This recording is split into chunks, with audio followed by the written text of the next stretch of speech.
केंद्र प्रमुख भरतीच्या संदर्भामध्ये अत्यंत एक महत्त्वाची अपडेट आजच्या या सेशनच्या माध्यमातून मी घेऊन आलेलो आहे।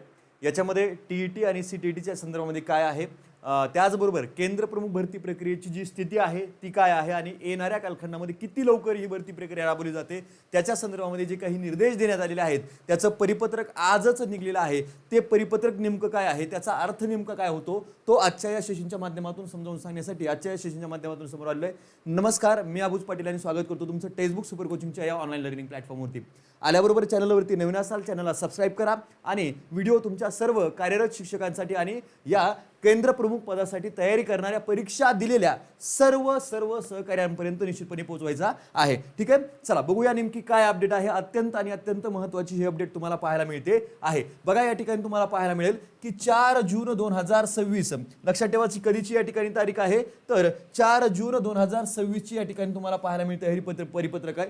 याच्यामध्ये विषय काय दिलेला आहे, विषय या ठिकाणी सांगितला आहे केंद्र प्रमुख मर्यादित विभागीय स्पर्धा परीक्षा 2025 जिल्हा निहाय निवड यादी तयार करणे व नियुक्ती प्रक्रिया राबवणे। म्हणजे आता निवड यादी तयार करायला सांगितलेली आहे आणि नियुक्ती प्रक्रिया सुद्धा लवकरच राबवायला सांगितलेली आहे। कोणाच्या माध्यमातून लक्षात ठेवायचं, शिक्षण संचालक प्राथमिक महाराष्ट्र राज्य पुणे यांच्या माध्यमातून या ठिकाणी हे परिपत्रक तुम्हाला पाहायला मिळतं आहे। मग आता बघायचं या ठिकाणी काय आहे याच्यामध्ये, बघा इथं डायरेक्टली तो विषय वगैरे असं घेतला नाही, फक्त तुम्हाला तारीख दाखवली आहे। याच्यामध्ये सगळ्यात महत्त्वाचं इथं या अनुषंगाने संदर्भ क्रमांक 1 व 2 आदेशाने न्याय निर्णयाचे कृपया अवलोकन करावे वगैरे वगैरे सांगितलेलं आहे। त्याच्यानंतर बघा या अनुषंगाने विषयांकित निवड यादी तयार करण्याकरता खालील प्रमाणे कार्यवाही करण्यात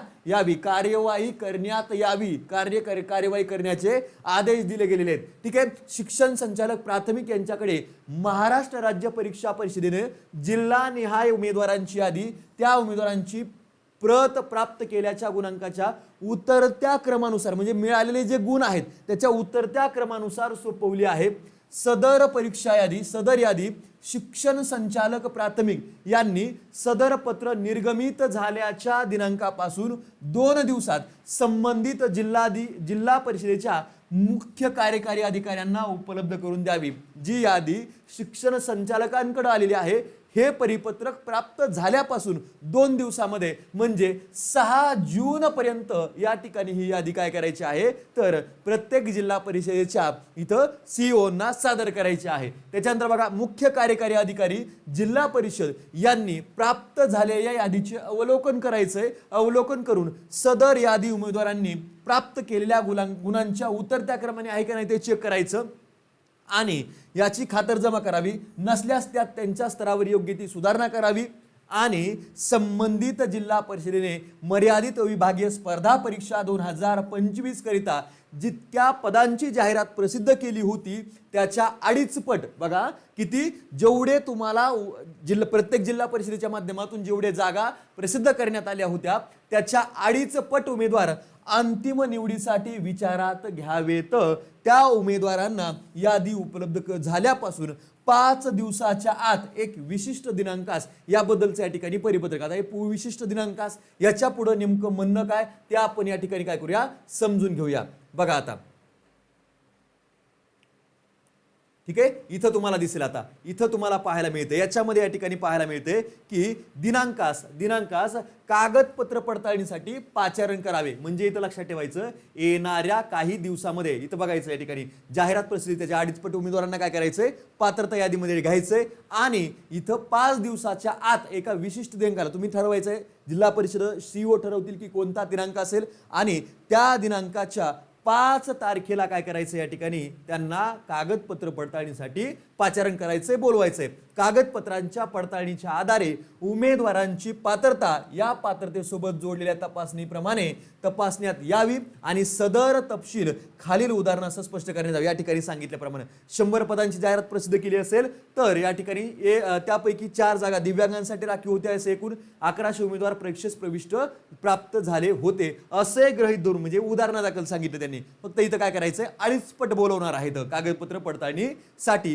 हे प्रामुख्याने काय करायचं तुम्हाला लक्षात घ्यायचं आहे, हे प्रामुख्याने महत्वाचं आहे. आता इथं जर बघितलं तर टीईटीच्या संदर्भामध्ये काही महत्वाची इथं तरतूद आहे. ठीक आहे, कागदपत्र वगैरे तुम्हाला स्वतंत्र व्हिडिओ देणारच आहे. ठीक आहे, मग आता इथं लक्षात ठेवायचं, इथं जर बघितलं तर प्रशिक्षित पदवीधर शिक्षक उमेदवार थेट नियुक्त झाला असल्यास या ठिकाणी काय 1/1/2026 पर्यंत सदर पदावर त्याची किमान 6 वर्ष कालावधीची, म्हणजे याच्यामध्ये शिक्षण सेवक हा कालावधी सुद्धा पकडला जाणार आहे. कालावधी धरून सेवा झाली पाहिजे.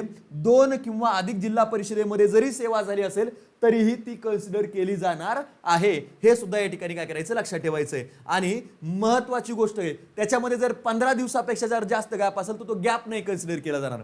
ठीक आहे, 15 दिवसापेक्षा जर अधिक असता कामा नये. म्हणजे 2 जिल्हा परिषदांच्या सेवेतील खंड जो आहे तो 15 दिवसापेक्षा जास्त असता कामा नये. ठीक आहे, खाजगी शैक्षणिक संस्थांमधील अनुभव याच्यामध्ये कन्सिडर केला जाणार नाही. आणि सगळ्यात महत्वाचं आहे टीईटी आणि सीटीईटीचा, इथं 3/2/2026 पर्यंत उमेदवारांनी टीईटी सीटेटचा पेपर क्रमांक 2 उत्तीर्ण असणं आवश्यक आहे. ही इथं तरतूद या ठिकाणी करण्यात आलेली तुम्हाला पाहायला मिळते आहे. हे इथं लक्षात ठेवायचंय. बरोबर, आता दुसरं आहे, लक्षात ठेवा. दुसरं काय आहे तर प्रशिक्षित शिक्षक इयत्ता 1ली ते 5वी पण त्याची या ठिकाणी पदवी आहे. उमेदवारांनी मान्यता प्राप्त विद्यापीठाची पदवी प्राप्त केलेली आहे आणि 1/1/2026 पर्यंत पदावर त्याचा कालावधी किती 6 वर्ष झाला असेल तर हा डायरेक्टली थेट नियुक्त झालाय पदवीधर शिक्षक म्हणून. आणि हा प्राथमिक होता, लक्षात ठेवायचं. पण त्यानं नंतर पदवी प्राप्त केली आणि त्यानं या ठिकाणी सदर पदावधीचा त्याचा 6 वर्षाचा इथं काय झाला त्याला अनुभव आहे. कालावधीची या ठिकाणी शिक्षण सेवा दिली आहे, त्याच्यामध्ये शिक्षण सेवकाचा कालावधी सुद्धा कन्सिडर केला जाईल. बाकी तरतुदी समानच आहेत. आणि मग टीईटीची सुद्धा या ठिकाणी काय तर त्याला सुद्धा पेपर 2 या ठिकाणी पास करण्याची अट ठेवलेली आहे. पेपर 2 पास असेल तरच तो केंद्र प्रमुख पदाच्या भरती प्रक्रियेमध्ये सहभागी होण्यासाठी पात्र असणार आहे. अशी तरतूद साधारणतः या परिपत्रकाच्या माध्यमातून इथं स्पष्ट निर्देश दिलेले पाहायला मिळतात. येणाऱ्या जवळपास 10 दिवसाच्या आतमध्ये